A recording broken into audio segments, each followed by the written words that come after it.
All right, folks, the slightly hectic kind of nature of my weekend and Monday is now behind me, and I can, in a slightly more relaxed manner, do this new moon solar eclipse in Libra video. It is going to be a video both on the new moon solar eclipse in Libra, plus I've been doing weekly overviews for the past couple of months. This is going to be a weekly overview for this coming week as well, because of the date when I'm doing it on a Monday, and the new moon solar eclipse in Libra encodes certain aspects between transiting planets that, quite frankly, the ones that are going to get discussed for the new moon solar eclipse Libra are the ones that are going to play out as the week progresses. So it makes sense to combine the two and just give you one video, both related to the new moon solar eclipse in Libra and looking ahead. I'm going to try and organize the content, at least in my mind, in a certain way. I feel like my last two videos, while they contained important information, were a little too rambly for my taste, and I kind of feel like I need to just be a little bit more efficient and organized. So here goes. Eclipses are a time of and markers of significant change.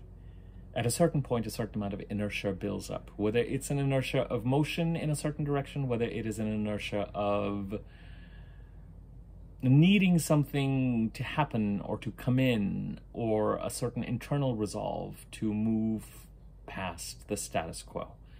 The chart keeps moving, life keeps moving, change is necessary often in order to feel kind of alive and motivated and like we're moving on to the next thing, and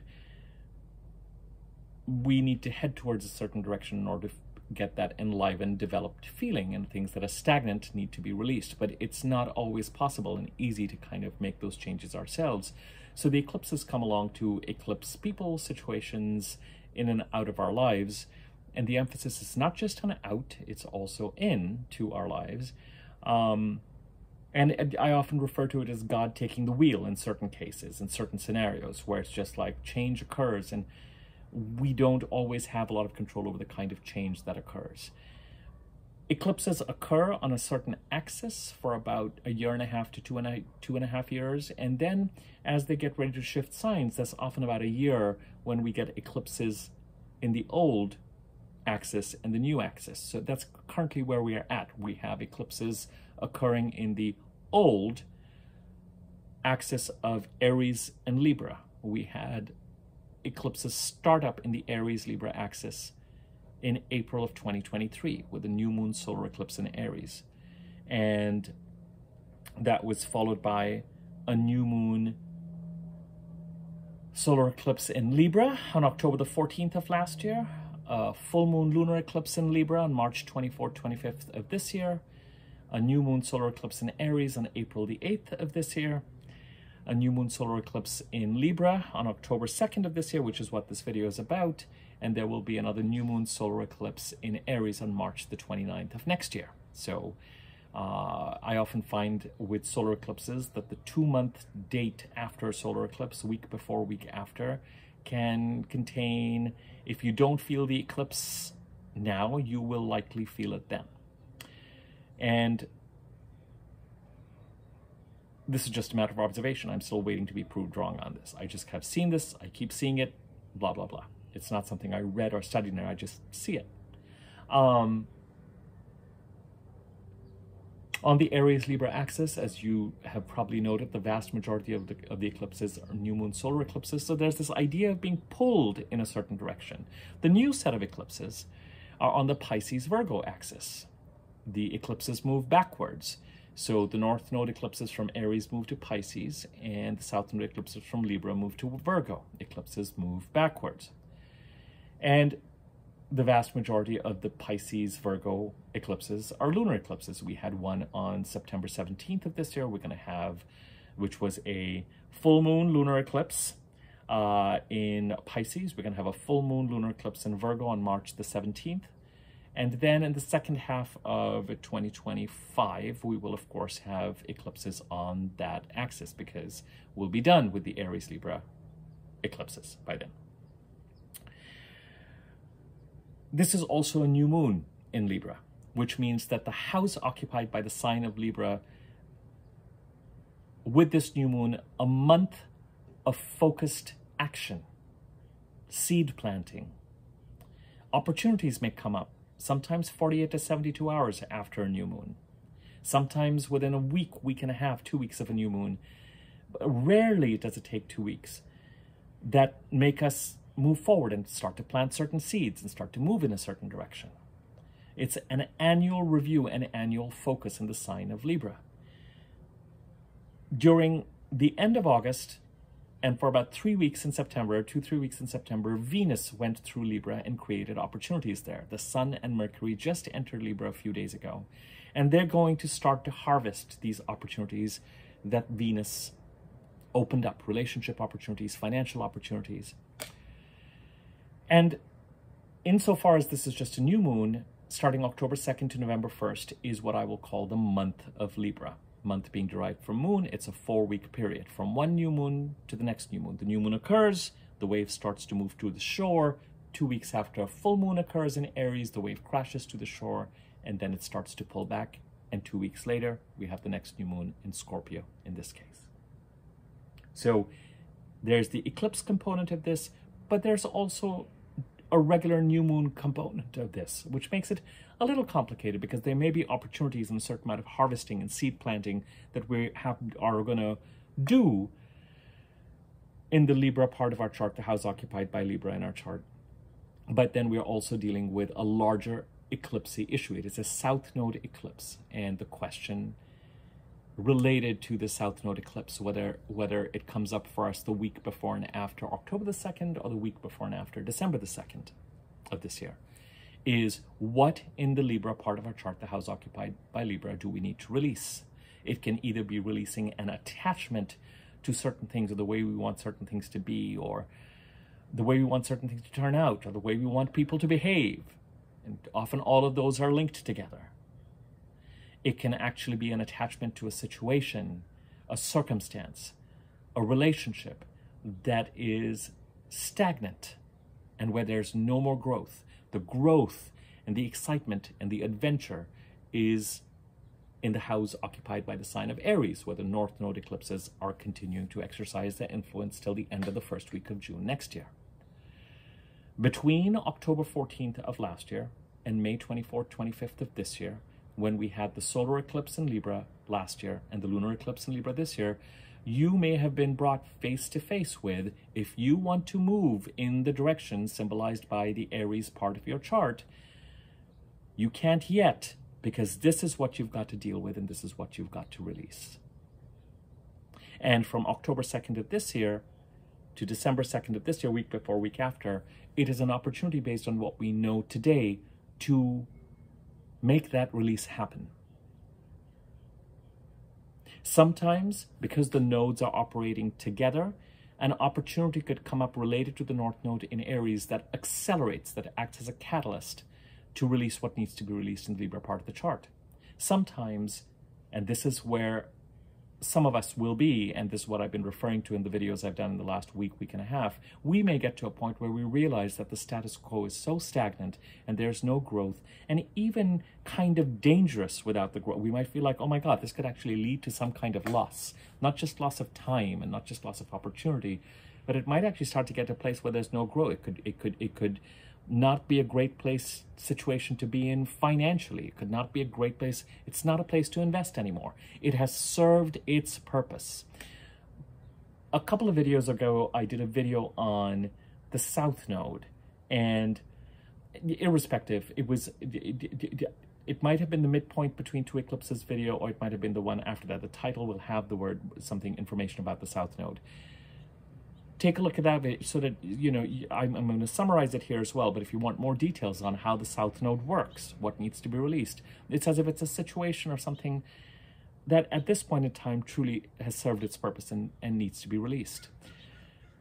Sometimes we may come face to face with the South Node circumstance that needs to be released, starting to exercise a bit of a grip on us in such a way that it actually, I don't know. I mean, in some extreme cases, it could frighten us into action, but it starts to all of a sudden feel like, no, I'm not getting stuck here or in this. and I'm going to move forward in the Aries part of the direction.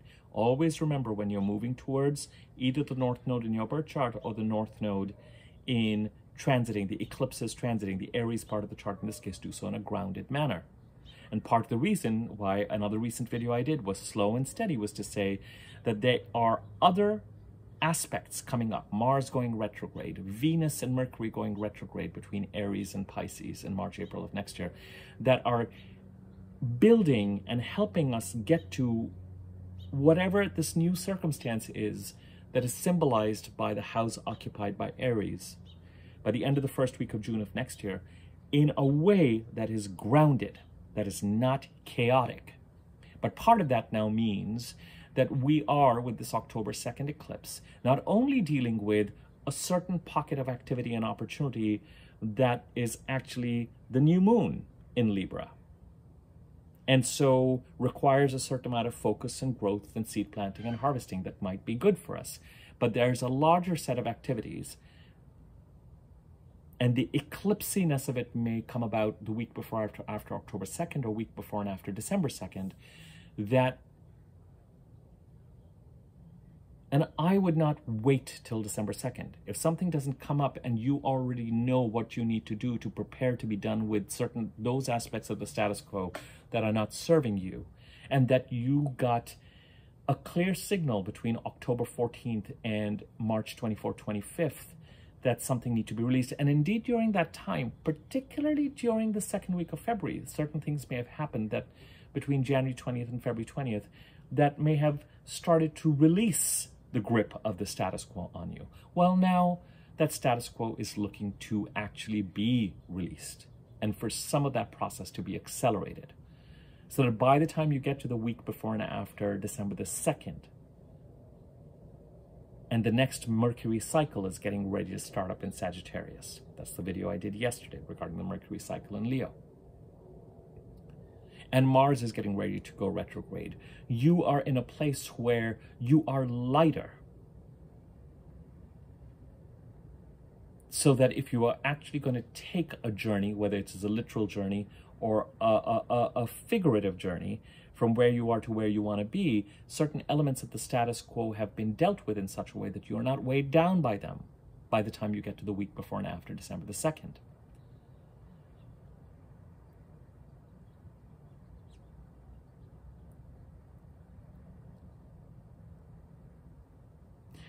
April, May, June, July, August, September of last year. I'm moving towards the North Node. October, November, December, January, February, March. I can't move. I've got to deal with all of this. A certain amount of forward movement since then. This is the direction I want to move in, and I'm taking some steps, hopefully. But a certain amount, 3 steps forward, 2 steps back to some extent. But now, since September 2nd, and particularly after the October 2nd eclipse, it's game on. And part of that game on is working on what needs to be released. That has served its purpose. Okay, that's the primer on the eclipse in and of itself. And if changes are occurring with eclipses, as I say, the veil between this world and the next thins, we can see more transitions, people transitioning. I often see an increase in sort of celebrity passings coming about in kind of eclipsy ways often. You might hear of someone's mortality, people's situations being eclipsed in and out, people falling ill, those kinds of things can come up as well. Sometimes with the eclipses, it feels a little bit like, as I've described it to you before, like in a 19th century novel, like War and Peace, where you've got a novel that has like 14 books in it, and each book has about 25 chapters. It's not the turn of a chapter, it's the turn of a book. Not every eclipse on an axis is going to be felt with the same intensity.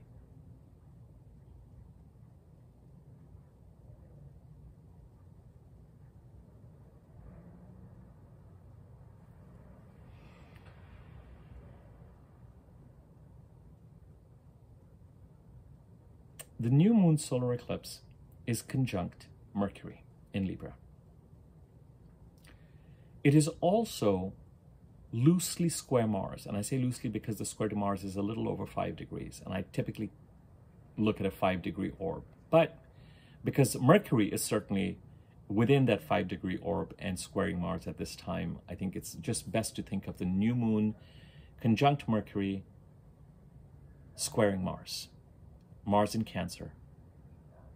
Mars is fresh off of its trine to Saturn in Pisces. The Sun and Mercury just went direct today. The new moon solar eclipse is on Wednesday. Excuse me, the Sun and Mercury just conjuncted today on the 30th of September. Yesterday's video was about this. And Mercury is going to move forward. And by the time we get to Wednesday, Mercury will be 1.5 degrees forward from the Sun, squaring Mars in Cancer.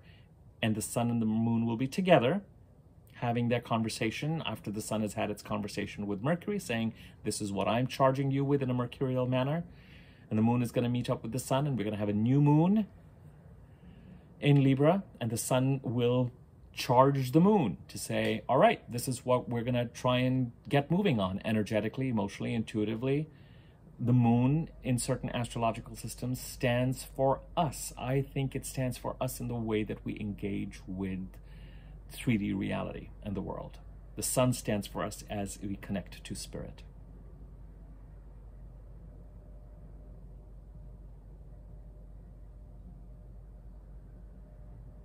So, Sun, Moon, Mercury in Libra, squaring Mars in Pisces.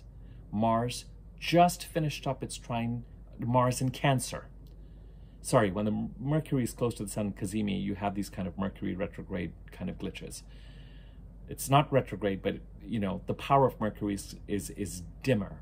Now, in about a week's time, Mercury will be starting to get further and further from the Sun, and it will gain visibility gradually, which means the houses ruled by Mercury in your chart will start to see greater traction. It's not as bad. They're not as affected in terms of slowdowns as they might be around the dates when Mercury is going retrograde or direct when it's stationary. But it's still, Mercury is on its own mission and it's on its own conversation as part of its Leo communication cycle. Again, I'm not going to repeat content I did in videos in this video.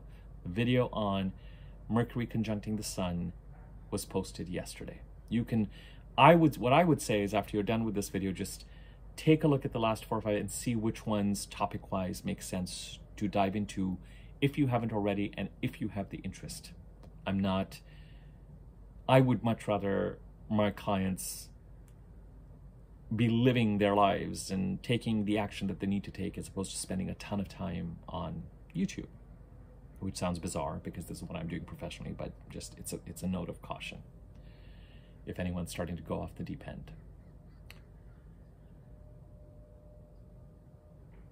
And go into wishing and hoping land as opposed to action land, which is what is really going to make all the difference. The astrology is there to help get you back in the flow, not take you away from it. So Mercury in Cancer trines Saturn in Pisces just before the square to the new moon solar eclipse, and Venus is in Scorpio.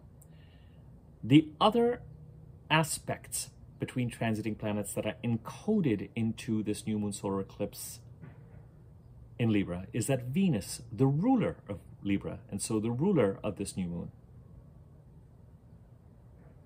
is getting ready to trine Saturn in Pisces from Scorpio and getting ready to trine Mars in Cancer. And the dates for those are Venus trines Saturn on October the 4th, Venus trines Mars on October the 8th. And the only other aspect that is being made this week is that on October 5th, Mercury squares Mars. This is why I said I'm combining the new moon solar eclipse video and the weekly overview. Because if I did a weekly overview, all I would talk about is Venus trining Saturn, Venus trining Mars, Mercury squaring Mars.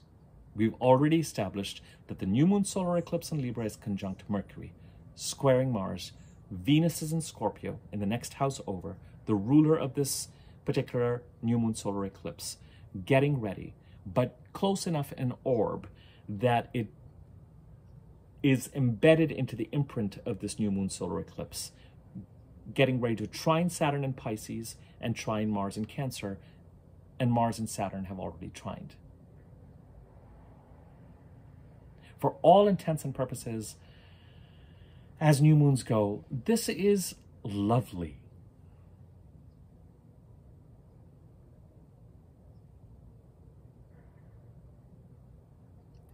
The question with the new moon, if we were to start to just break apart and tear apart and interpret all these aspects, the question with the new moon solar eclipse in Libra and Mercury in Libra is, what action needs to be taken in the Libra part of the chart, especially from a communication perspective, that will help Mars, currently in Cancer, achieve its goals and set boundaries in the Cancer part of the chart. The new moon and Mercury, especially Mercury, are a little bit held by Mars. Squares are a little bit tense. Something may come up that really makes you feel like, I need to communicate something. I need to take care of something. I need to. And this need may very much build on the full moon lunar eclipse we had in Pisces and some of the oppositions to Saturn and Neptune that occurred in the first 2.5 weeks of September. We've gone from, one of the themes, of course, has been moving towards the Aries part of the chart, availing of opportunities at the Aries-Taurus part of the chart, and releasing what we need to in the Libra part of the chart. That's where the opportunities sit. Another important theme that we're currently dealing with, yeah, you know it's coming, is stabilizing the Pisces part of the chart. With whatever crisis has been brewing and vagueness has been brewing or lack of structure has been brewing since 2012, but peaked into a crisis in 14, 15, 16, 17. Saturn is demanding we stabilize, and the planets are in conversation with that stabilization.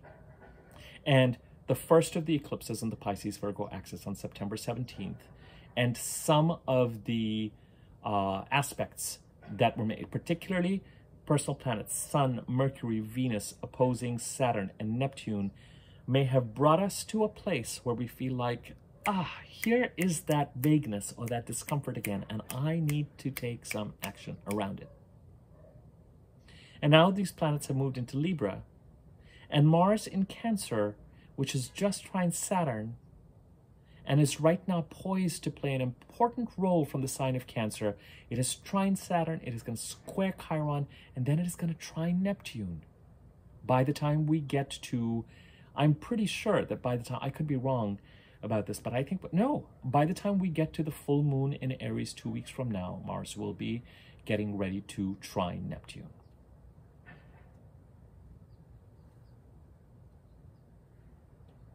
So there may be this opportunity to communicate,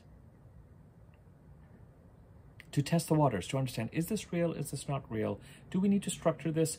Do I need to investigate something? Do I need to, it may be that you get, with astrology, you can have every intention to do something, but so much is kind of dependent on timing.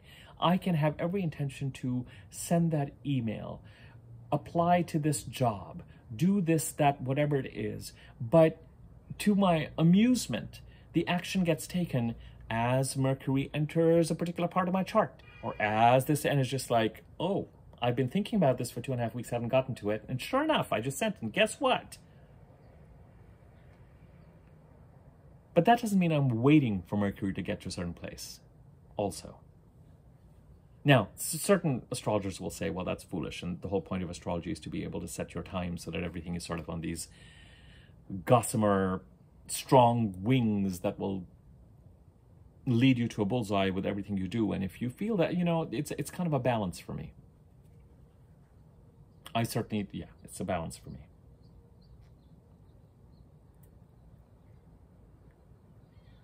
So some action, some opportunity, some seeds that need to be planted, but some communicating that may be needed from the Libra part of the chart to help Mars with whatever it is that he's trying to do in the Cancer part of the chart, the house occupied by Cancer. What goals is he pursuing and what boundaries is he setting? With anyone who appears to be either competition or is inadvertently working against his inability to pursue goals. And that communication, so far as it's helping Mars, may help Mars harmoniously help Saturn stabilize the Pisces part of the chart in its journey through that process. And as Mars gets ready to trine Neptune, might help counter the more challenging aspects of Neptune's transit over Pisces since 2012.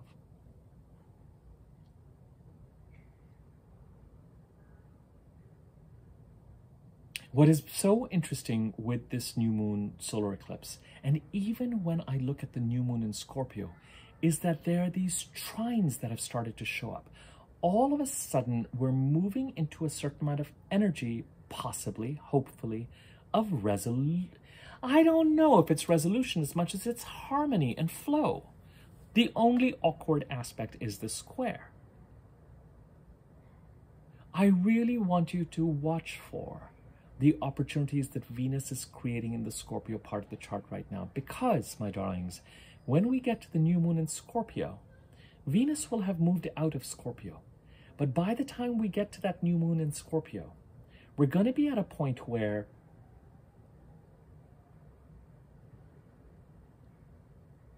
again, there's a trine to Mars in Cancer and a trine to Neptune in Pisces. It's as if what Venus is trying to do in the Scorpio part of the chart introduces an element of flow and harmony that can really, it's as if the eclipse, full moon lunar eclipse in Pisces, July 17th before after, full moon lunar eclipse in Pisces, September 17th, week before, week after, some of the oppositions to Saturn and Neptune got us to a place by, let's say, September 20th, 21st, 22nd, 23rd, where we're just like, here's that discomfort again, and it needs to be looked at and investigated. And that is still there. But then here is also Mars trining Saturn, Venus trining Saturn, Venus trining Mars. And as the month progresses and the planets Sun and Mercury enter to Scorpio, there's a trine to Mars trining Neptune. There's a trine to, from Scorpio. Whatever Venus is doing is not over. By the time the Sun and Mercury, and we're dealing with the new moon in Scorpio in a month's time, that harmony continues. That new moon in Scorpio just about has an eclipsy feel again, because the two rulers of Scorpio at that time will be opposing each other, Mars opposite Pluto. And Mars opposite Pluto cannot be ignored. We will feel that energy. And it's going to happen 3 times because of Mars retrograde. We will feel that energy. When I've been telling you about this arc of time between September the 2nd to the end of the first week of June next year, I told you September, October, November till Thanksgiving, let's just say till November 22nd or so, is forward movement. I said September is going to be a little bit slower, but October and November really have the potential for a certain amount of acceleration. Some of that acceleration may be us getting to a place where it's just like, I can't deal with this stagnation anymore.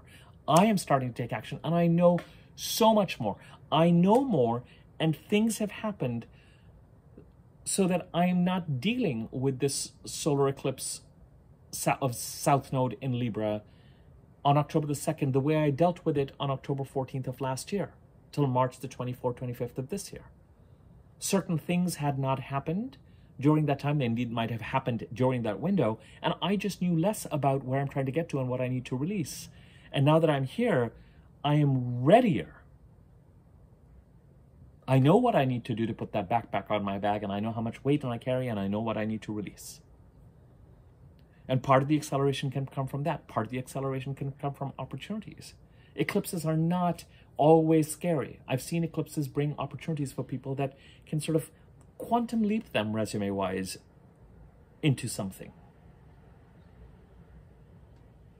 Now, it doesn't mean, it's just like, so if someone has, for example, I don't know, it's if someone has been working in a lab, for example, and been doing study, all of a sudden something that they really wanted, something that will look so much better on their right, it just comes along, and it's not a kind of a linear progression that they would have gotten there otherwise normally 4 steps ahead. It just goes from step 1 to step 4 in one go somehow.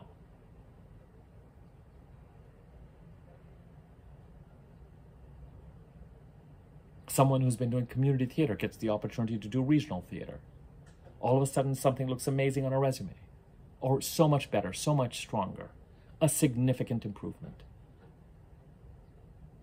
Is it related to the Taurus part of your chart, where Jupiter and Uranus conjuncted on April the 20th, and we're going to feel the repercussions of that change all the way again to June, to the first part of June, end of May, and the first week of June 2025.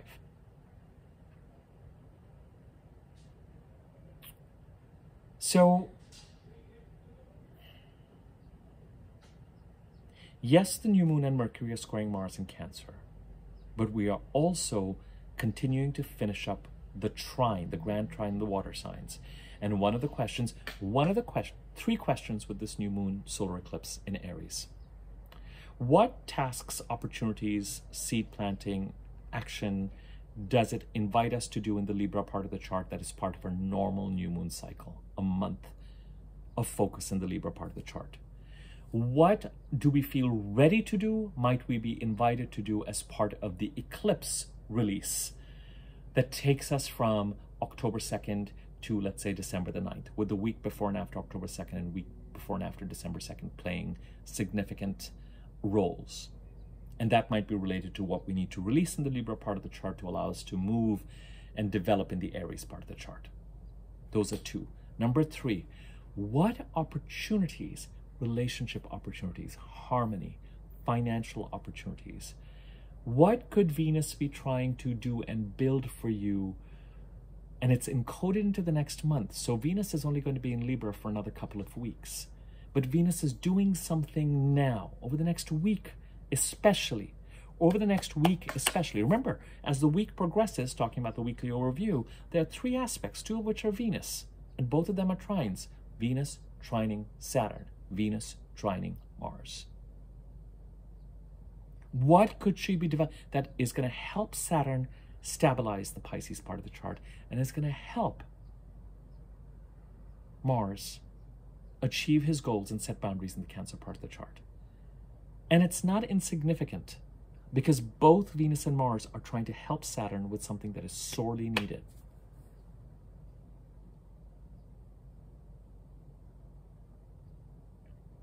As I've said, if there's a circle, there's a yin and a yang. The yang is pursuing opportunities, is moving in the Aries part of the chart, and the Taurus, availing of opportunities in the Taurus part of the chart, and seeing what Jupiter's trying to create in the Gemini part of the chart.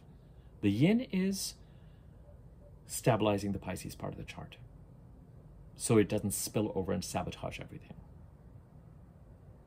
And it's no longer as much of an energy leak, and it needs to be stabilized. And the eclipses moving into Pisces are also bringing that attention. The remarkable thing about the month of September is this strange about face that has been presented to us.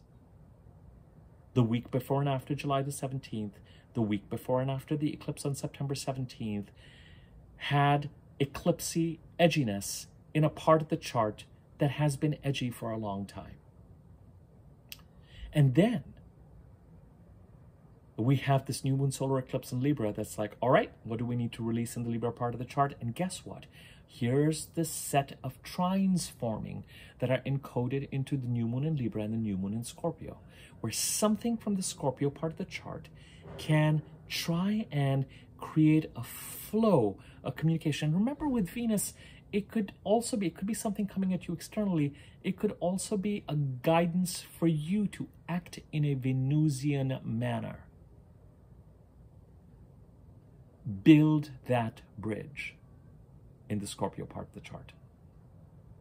There's a potential for healing, resolution, handshake, stabilization that I have not seen for a long time over the next 2 months. with these grand trines.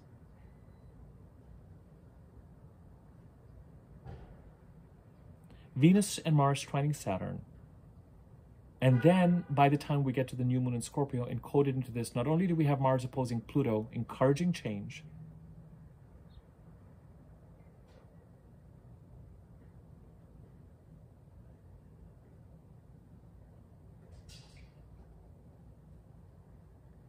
but again, we have, I know from Scorpio, we have a trine to Mars.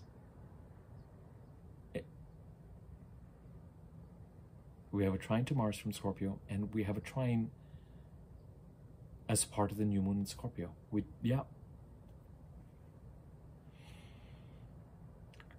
this lunation, it's Venus. On November 2nd, the Sun, the Moon, and Mercury are involved from Scorpio.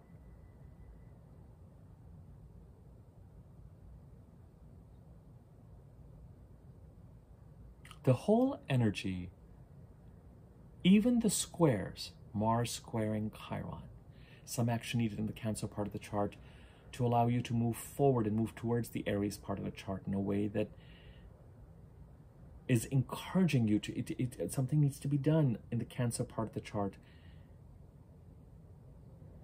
Some action needs to be taken, some boundary needs to be set that allows you to continue to heal and come back to yourself in the Aries part of the chart.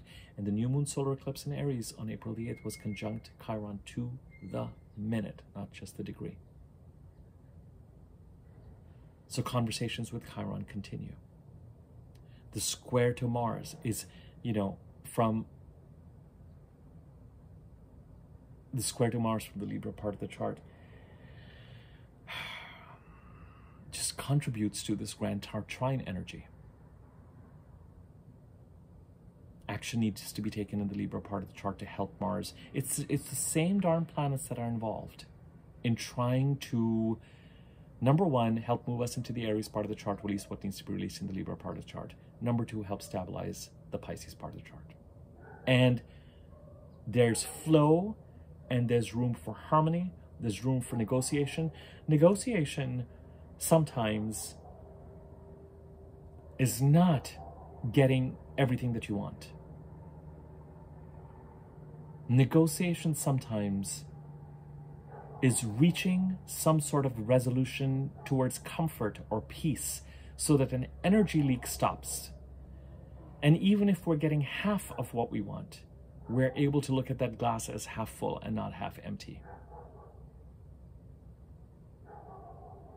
That dog agrees with me with what I just said. Resolution is not always getting what you want. Resolution sometimes is stopping the energy leak, moving towards a certain workability and a harmony, and maybe getting a portion of what you want, but being able to understand what getting to that will get you in terms of being able to focus on what you need to be able to focus on and be able to see the glass as half full and not half empty. I'm not saying compromise on principles. I'm not saying give in to something that is completely unfair or rotten. I'm saying that sometimes when we're dealing with situations that really have a certain amount of challenge or animosity or gaslight or whatever it is, if we actually have the opportunity to make some progress, and I have not seen aspects like this to help stabilize the Pisces part of the chart. So, in summary, here we are in October. Number one, October the 2nd, we start the month of Libra. Libra part of the chart, the house of Libra. We are dealing with the new moon, the opportunities the new moon may bring to us, and availing of them, like we would with any normal new moon. Number two, what needs to be released in the Libra part of the chart to allow you to move towards the opportunities you want to create? What is holding you back? It may be that you resolve to start to release it. It could be that you come face to face with it as something, as a circumstance that you recognize is part of the status quo. Sometimes we get forced to release something because it comes to us as something that could restrict us. It's what happened last September, October. We wanted to move in a certain direction, April, May, June, July, August, September, and then something came up that said, no, you can't. You've still got to deal with this. And something like that might come up again week before and after October the 2nd, week before and after December the 2nd, that goes, no, I'm sorry, you can't go where you want to go. You got to deal with releasing this. And we go, all right, you know what? I'm in a different place this year than I was last year, and I am going to.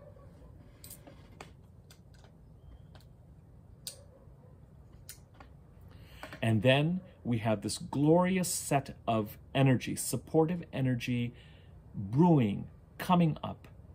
Right now, opportunities. Right now, depending on where Scorpio sits in your chart, it could be financial opportunities, relationship opportunities, a spirit of workability, a spirit of harmony, someone extending a hand, someone extending a cup, an encouragement for you to be in a Venusian mode and to focus on relationship building and opportunity building.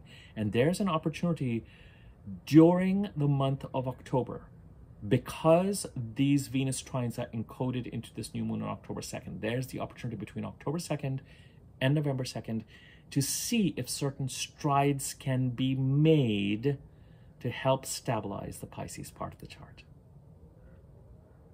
Venus, Mars, working to help stabilize the Pisces part of the chart. And as the Sun and Mercury get ready to move into the Scorpio, they get involved in that conversation. And in November, the communication and the transaction element of it may really increase, even in the end of October, because Mercury is going to move in there by then. As far as the new moon solar eclipse conjunct Mercury is concerned, just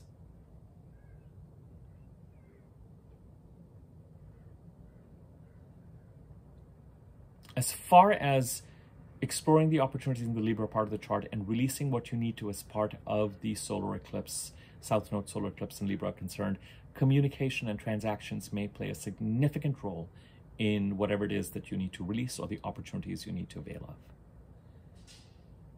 And ultimately, this conjunction also connects to the overall Mercury cycle in Leo.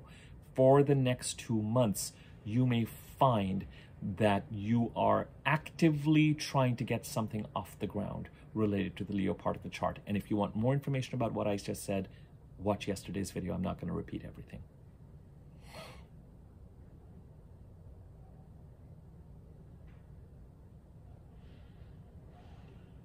I don't even want to think about the dispositors because it's all so complicated at this point in time.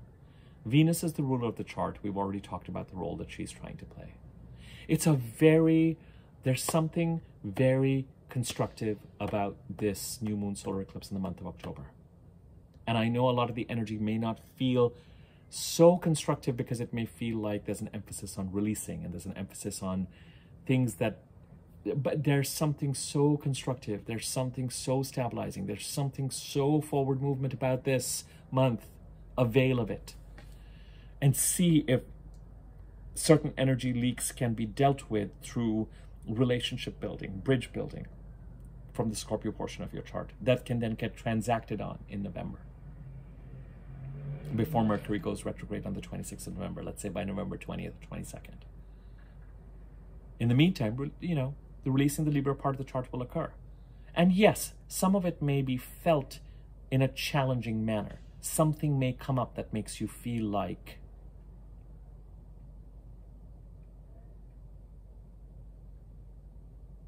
oh my God, here's the situation that I have to deal with. And if I don't deal with it, it will keep me in this stagnation.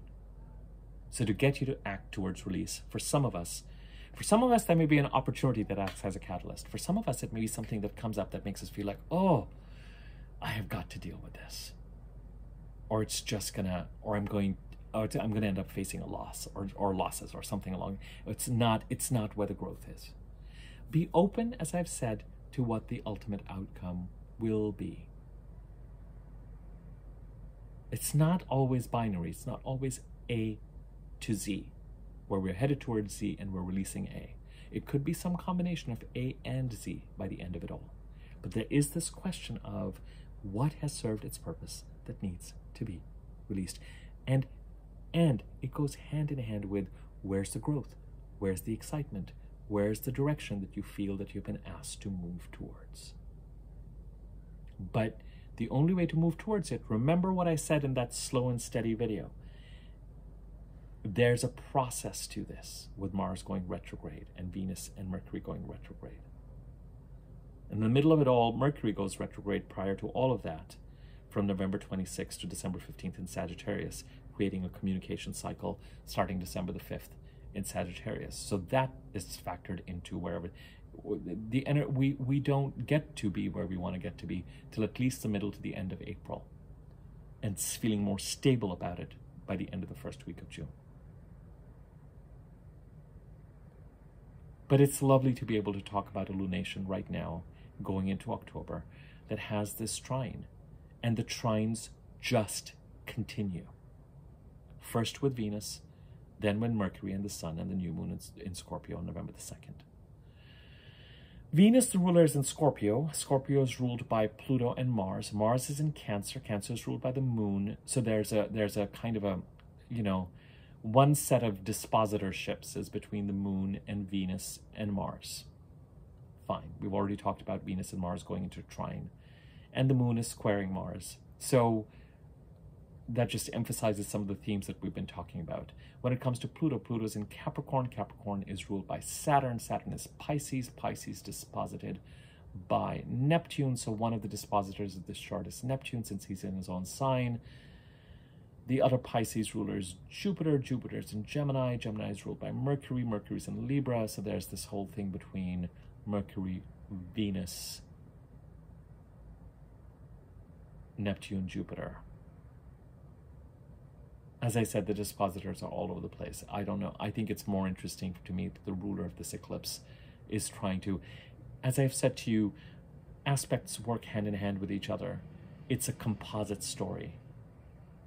It's a composite story. I'm more intrigued by the connection between what you're releasing where you are in the Libra part of your chart to help you move towards a desired direction, the Aries part of the chart. Acting on what you're releasing may help Mars in Cancer do what he's trying to do in the Cancer part of the chart. And what is the harmony and the potential for harmony? It's like you are acting on both the yin and the yang as a result of this new moon solar eclipse. Releasing what you want to need to release in the Libra part of the chart, week before October 2nd, week before and after December 2nd. And, with the new moon solar eclipse, it's like a crescendo until then. And, some people see the eclipse as sort of casting its shadow 6 months ahead. That's fine. Up to 6 months ahead, that's fine. What starts to happen on January the 17th is it's actually the lunar eclipse in Virgo that starts to create its pull. That's why I'm just kind of more interested in October 2nd, December 2nd. And with this Libra new moon eclipse, there's the Venus, Mars, Saturn trine at this point in time. And so there's the question of what harmonious flow can be created from the Scorpio part of the chart to help stabilize the Pisces part of the chart. Lots of opportunity, folks. Okay.